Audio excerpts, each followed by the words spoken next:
السلام عليكم. واش الدراري، واش الدريات، صافا بخير؟ كنتمنى تكونوا في افضل الاحوال.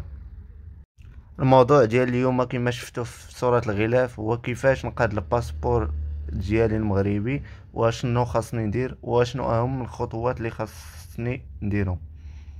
الخطوة الاولى، غتمشي عند المصور ديال الحومة ديالك، تقول ليه بيت 4 تصاور بخلفية زرقاء. غالبا تمن يحسبهم لك ب15 درهم، تحتاج فيهم جوج فقط. الخطوة الثانية، تقصد المكتبة القريبة ليك اللي قرب المقاطعة والملحقة الإدارية اللي غتمشي ليها، ولا اللي في الحومة ديالك. تقول ليها بغيت ندير مال الاستمارة ديال الباسبور، تقول لك صافي.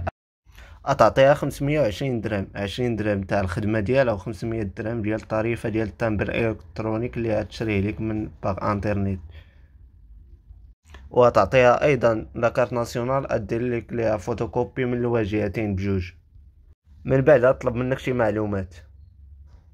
معلومات عاديه، بحال الرقم ديال الدار ديالكم ضروري خاصك تعرفها، والنمره الشخصيه ديالك حيت هي اللي يجي فيها الكود ديال التمبر الكترونيك.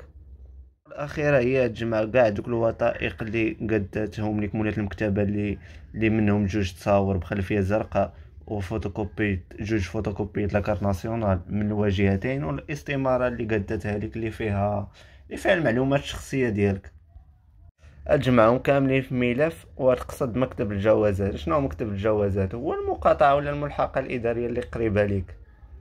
نسيت، قبل ما تسي مني تسيني ديك الاستمارة ديال الباسبور، تمشي تقلب في المقاطعة على المقدم ديال الحومة ديالك، حتى هو حيتاش عنده الحق في ديك الورقة باش يسيني ليك. ومني يسيني ليك يسولك شي أسئلة عادية.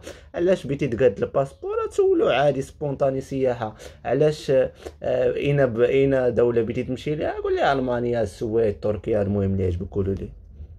دراري دريات، نتمنى يكون عجبكم الفيديو، ما تنساوش جيم سبسكرايب الكومونتير.